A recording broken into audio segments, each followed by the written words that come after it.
بسم اللہ الرحمن الرحیم۔ السلام علیکم ناظرین، حضرت مسلم بن عقیل رضی اللہ تعالی عنہ مولا علی علیہ السلام کے بھائی حضرت عقیل بن ابو طالب کے بیٹے تھے اور امام علی مقام امام حسین علیہ السلام کے چچا زاد بھائی تھے۔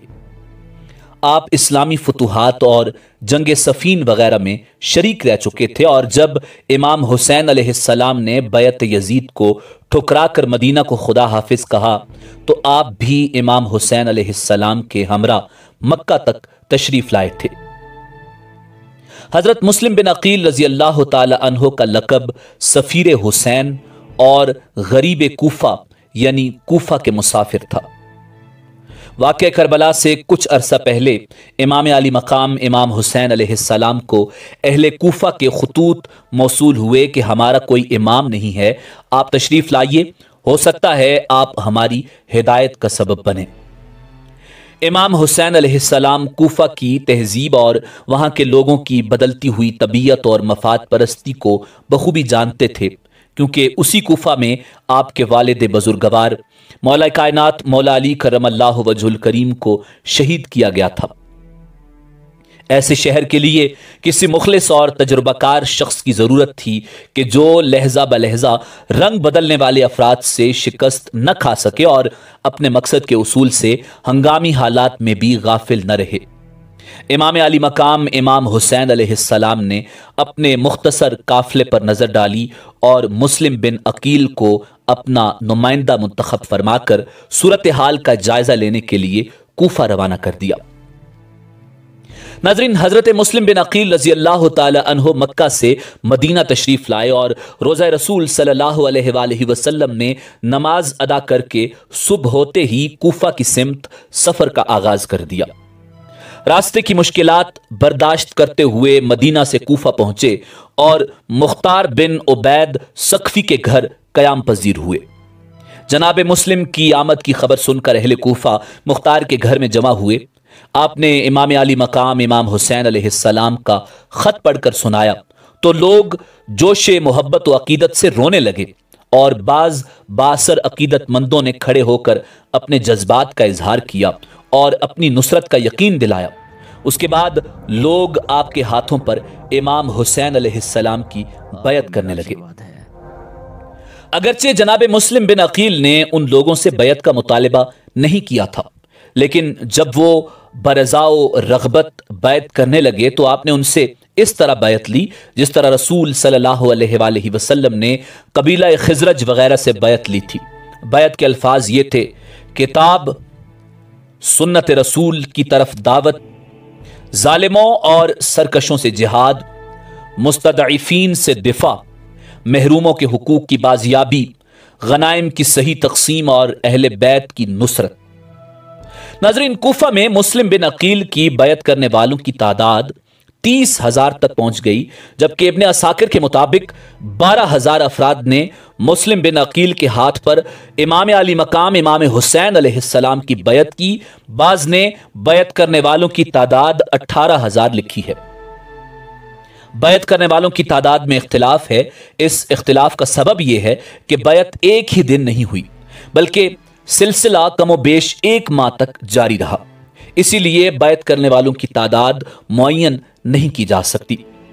جب اہل کوفہ کی کثیر تعداد نے مسلم بن عقیل کے ہاتھ پر امام کی بیعت کر لی تو حضرت مسلم بن عقیل نے امام حسین علیہ السلام کو خط لکھ دیا کہ کوفہ آنے کے لیے حالات سازگار ہیں۔ اس وقت کوفہ کا حاکم نعمان بن بشیر تھا۔ جب یہ خبر یزید تک پہنچی تو اس نے بصرہ کے حاکم عبید اللہ ابن زیاد کو بھیجا۔ وہ جلد کوفہ پہنچ کر نعمان بن بشیر کی جگہ حکمران مقرر ہو اور مسلم بن عقیل کا سر کاٹ کر یزید کے پاس بھیجے۔ جب ابن زیاد ملعون کوفہ کا گورنر بن کر آیا تو اس نے اہل کوفہ سے کہا: شام سے بہت جلد لشکر آنے والا ہے جو تم کو تباہ و برباد کر دے گا، تمہاری جان اور آبرو بھی محفوظ نہ رہ سکے گی۔ چنانچہ وہ افراد جنہوں نے ابن زیاد کا کلام سنا تھا وہاں سے نکل کر مہاجرین کے اہل خانہ کے پاس پہنچے اور ان کی ماؤں، بہنوں اور بیویوں کو ورغلایا۔ کہ تمہارے وارثوں کو شام کا لشکر آ کر تہتیغ کر دے گا اور لشکر آنے ہی والا ہے۔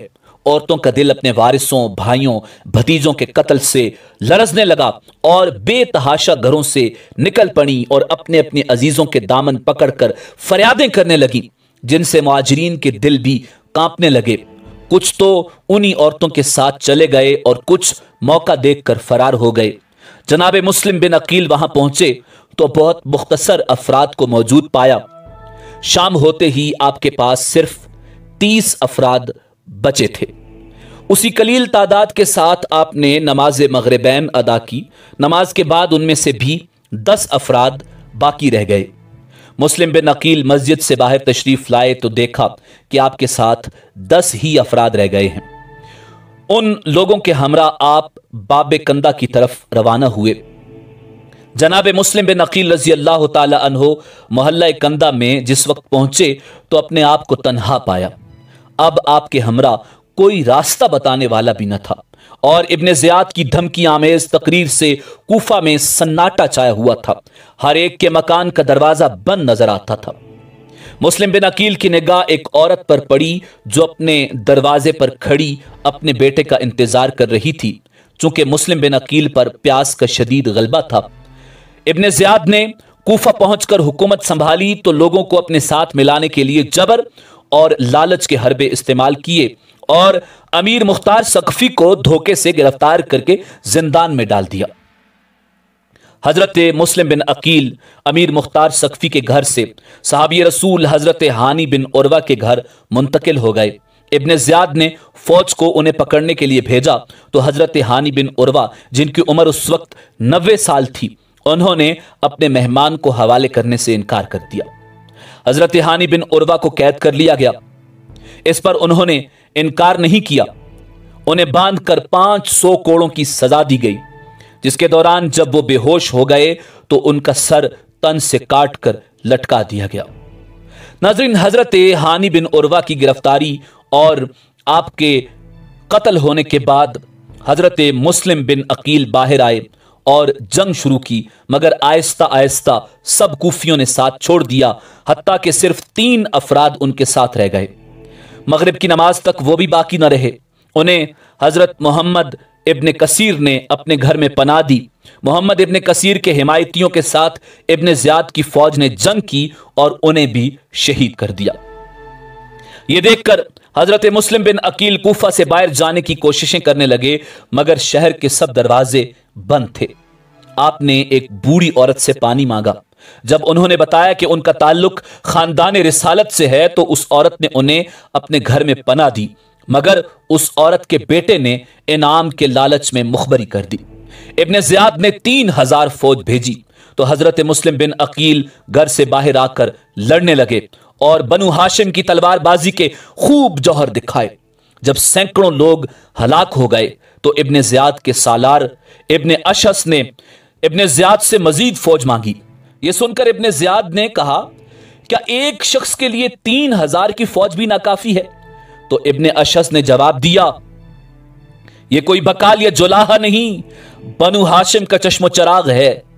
بعد میں ایک گڑھے میں مسلم بن عقیل کو دھوکے سے گرا کر گرفتار کر لیا گیا۔ ناظرین، جب حضرت مسلم بن عقیل رضی اللہ تعالی عنہ کو ابن زیاد ملعون کے سامنے پیش کیا گیا تو اس نے انہیں سزا دی کہ کوفہ کے دارالامارہ کی چھت سے ان کو گرا دیا جائے۔ حضرت مسلم بن عقیل نے شہادت سے پہلے چند وصیتیں کی، جس کے بعد ان کو چھت سے گرا کر شہید کر دیا گیا۔ یہ واقعہ 9 ذی الحج سن 60 ہجری کا ہے۔ شہید ہونے کے بعد جناب مسلم بن عقیل کا سر کاٹ دیا گیا اور اسے یزید کو دمشق بھجوا دیا گیا اور جسم کو کوفہ کے قصابوں کے بازار میں دار پر لٹکا دیا گیا تاکہ کوفہ کے لوگ اب بنو ہاشم کی حمایت نہ کریں۔ آغاز کربلا کا ظلم یہ کیسا سنگین ہو گیا، کوفہ مسلم کے خون سے رنگین ہو گیا۔ ناظرین، اسی امید کے ساتھ اجازت دیجیے کہ آپ کو ہماری ویڈیو پسند آئی ہوگی۔ ملتے ہیں بہت جلد ایک نئی تاریخی، تحقیقی اور معلوماتی ویڈیو کے ساتھ۔ دیکھتے رہیے info@adil۔ اللہ رب العزت آپ کا حامی و ناصر ہو۔